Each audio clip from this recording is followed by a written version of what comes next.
John Coleman is a journalist. He is not a climate scientist. All he is a showman and businessman. He apparently is a spokesperson for some people who are against problems that would be created by trying to combat global warming. One of the problems of the science of global warming is that the system of climate is too big and complex for people to do calculations with regards to. To do good science, you take in some data, you try to make the data fit a theory, then you test the theory with other data, and the closer the data and the theory fit, the more the theory is accepted. We still refer to Newton's laws of motion, even though we know they are false for things that are real small and for things that are going at near the speed of light. The way to do good science with climate change would be to get several worlds and to do different things in each of them and see which turns out better. But unfortunately, we only have one world to work with.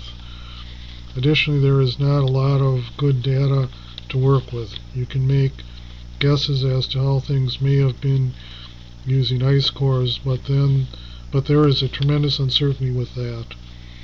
On July 5, 2008, this video was posted. Where's the lawsuit? If you want to talk about fraud, this video was a cheap publicity stunt. If you read the petition signed by the 31,000 scientists, it did not call for a lawsuit. My own take on climate change is that it is occurring, that it is related to carbon dioxide and other gases such as methane that are emitted due to human activity. People make jokes about cows passing gas. In that gas there's a lot of methane. Methane, molecule for molecule, contributes 23 times more to global warming than carbon dioxide does. The process by which meat is made actually produces more greenhouse gases than our transportation system does. So one of the consequences of global warming that is likely to occur is that ocean levels will rise about 5 feet by the end of the century. I do not think anyone has any idea as to what an optimum climate should be. Where I live, if you got in your time machine and went back about 15,000 years, there would be a mile-thick sheet of ice. Is the environment more suitable for human habitation without it? Most likely. Are the large expanses of land in Russia that are too cold to support much human population? Yes. With global warming, will they become habitable? Yes. I watched the video of An Inconvenient Truth by Al Gore. If you assume everything in it is true, then we are in a lot of trouble.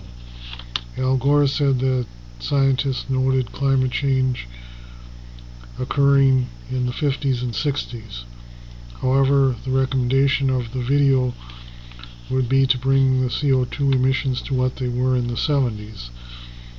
Therefore, the only way to stop the rate of global warming from increasing would be to stop the burning of all petroleum, natural gas, and coal. There would be significant problems with the economy if this were to occur. It will not happen. Personally, I find it offensive that Al Gore preaches the need to combat global warming, and yet his family uses 10 times the amount of electricity that a normal family would. This includes electricity for heating a swimming pool. He claims that they pay extra to have electricity produced in a green manner. I am thinking of going to Bangladesh and having people make pledges not to fly their personal 747s and then sell carbon credits to people for the people in Bangladesh not flying their 747s. The best thing we can do now about global warming is to figure out what are the likely consequences of it and start preparing for them.